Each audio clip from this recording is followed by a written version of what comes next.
back. It's been a long weekend. It's Memorial Day weekend. Had a lot kind of going on. Went to go see my family. That was great. Had fun. Need to do that. Need to have fun.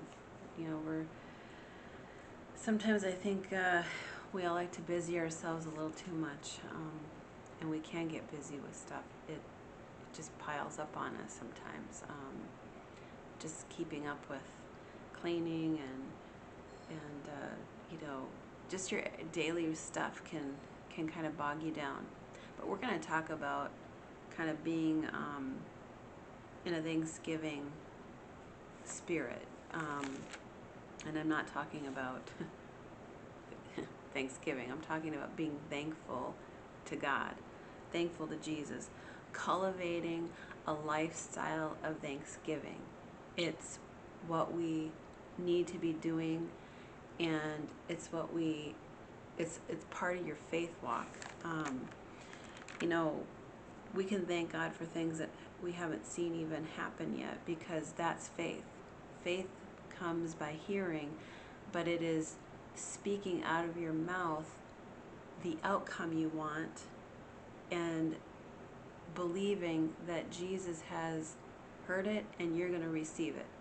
That is a thankful heart. It's cultivating a lifestyle of thanksgiving and getting your mouth right with what you want the outcome to be.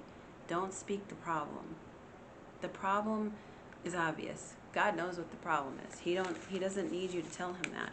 If your prayers consist of constant complaining, I'll tell you right now, that's why you're not having anything answered.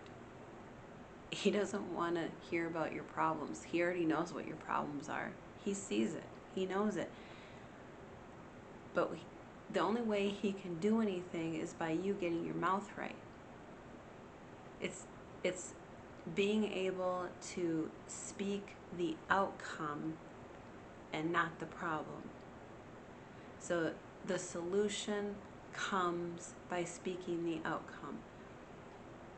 Just being thankful that he's on it, he's working on it. Send your angels out, tell them to get busy. Ministering angels, go get my money I need for this situation. Help me to have the wisdom to deal with this. We want to speak the outcome, not the problem. And in doing that, you'll see Jesus work. And you just tell him, thank you for every bill paid. You know, thank you for canceling my debt. Thank you for telling me how to make this work. Thank you for giving me whatever you need. You know, whether it's even encouragement or courage, or if you have a very specific need and you pray for it, but you say thank you for it. Thank you for doing this for me and for getting it done, helping me to find the solution to get it done. God uses people. God uses things in our life to get us what we need. And you just thank him for it. Thank him for it, because he will get it to you. If you're just telling him about the problem, he already knows that. And that's not faith. That's fear. Complaining is really kind of the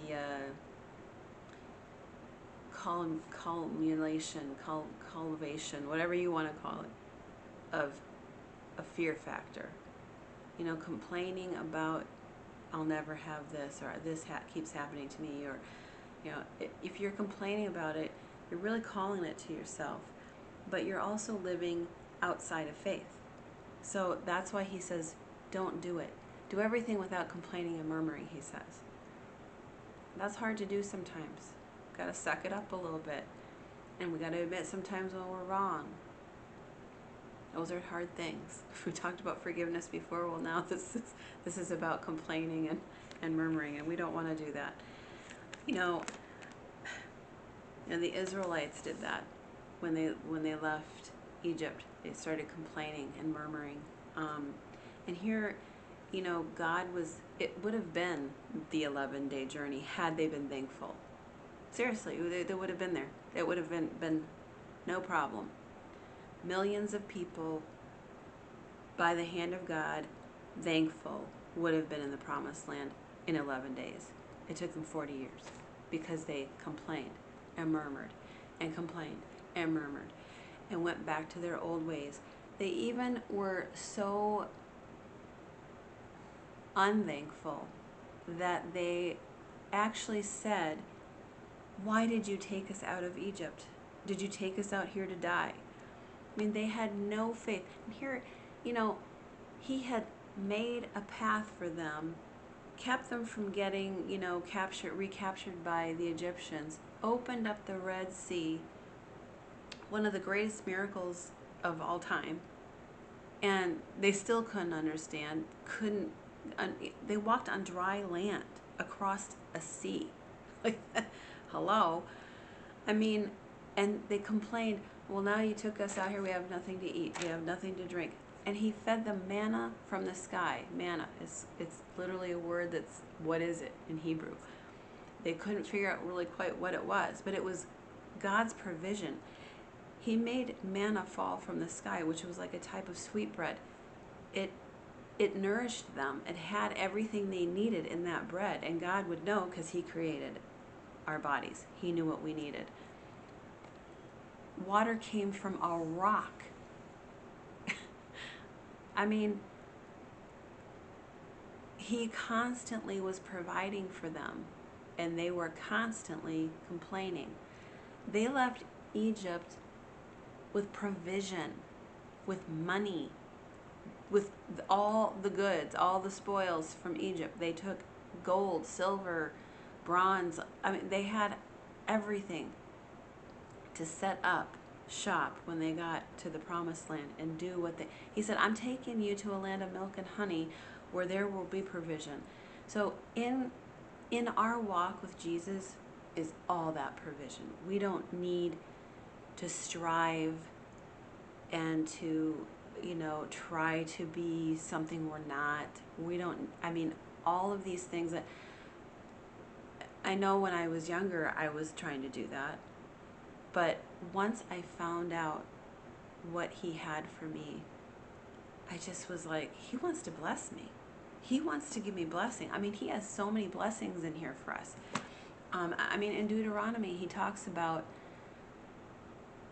the two mountains, and he's got, people over here and people over here, and they're shouting back and forth. One's shouting the curse and one is shouting the blessing. And he wanted them to see and hear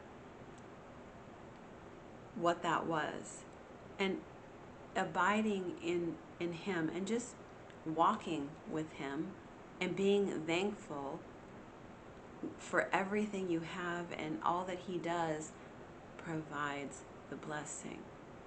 It provides what you need. Trust in God and he will provide. He tells us this all through. Jesus even said, God knows even when a sparrow falls to the ground. How much more does he love you? He clothed the lilies of the valley. How much more does he love you?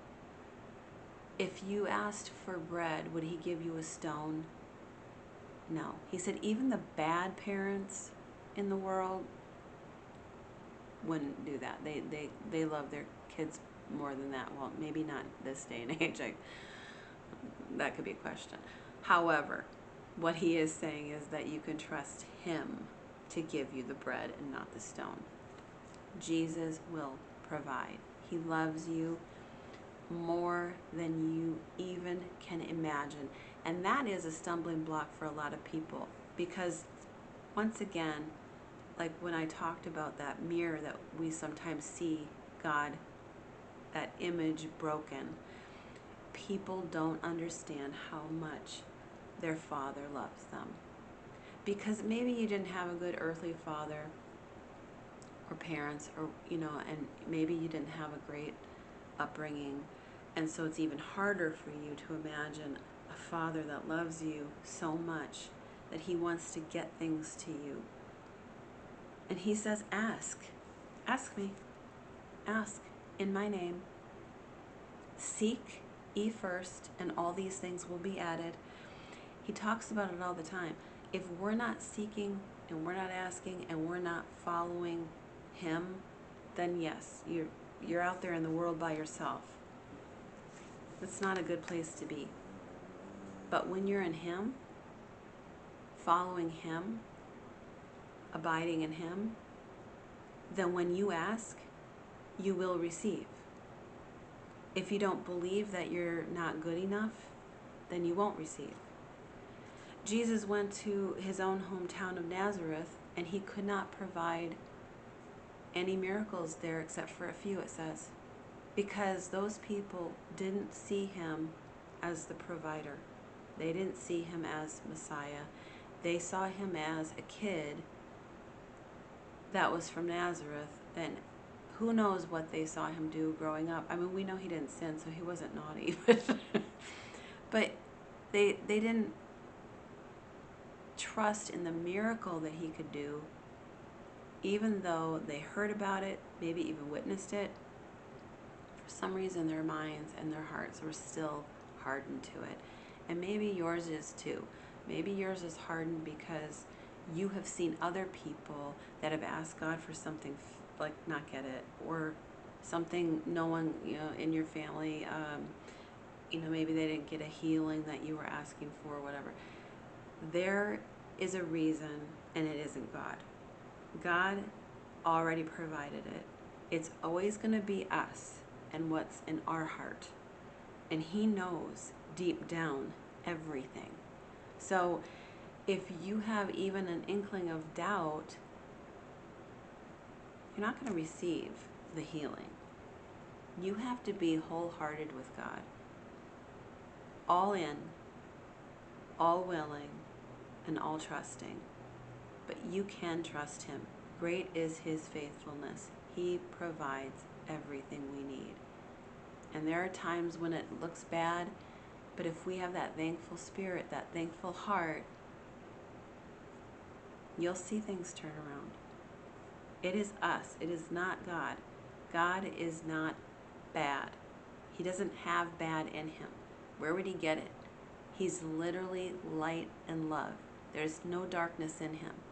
He can't give you a disease because there's nowhere he can get it from. That all comes from worldly things. That comes from our decisions, and some of it comes from the fact that we live in a fallen world and Satan is the god of the fallen world. And if you don't believe in Satan, then you're not going to believe in angels, and you really don't believe in the Bible, because it's all the way through here. All of it. He talks about it. He was casting out demons. Where the demons come from? It's Satan. There are no ghosts. There's no such thing as ghosts. When you die, you either go up or you go down. It's that simple. There's no barrier and crossover, as we know in even his parable about Lazarus and the rich man. The demons can mimic people. They're called familiar spirits, and they can mimic things and make people believe that that's a spirit of so-and-so, or that there's a spirit there, or whatever. But it is demons. It's not a person coming back. Once you die, you're either in heaven or hell, period. You're not walking around as a ghost. It just doesn't work that way. And if you read this, you'll find out that that's the truth. There's no crossover. Once you're gone and you're in that realm, those are the two places. Just like there's two genders, those are the two places. Okay. And that's the other thing. There's only two genders. God only created man and a woman. He didn't create anything else, okay? And you can't be a ham sandwich and call yourself a gender. So, sorry. But I am going to end this right now, but I'm going to pick it up in the next one, because I only am allowed about 15 minutes on my little time thing, and then I have to go to another one. So we're going to pick this right back up, okay? Thank you.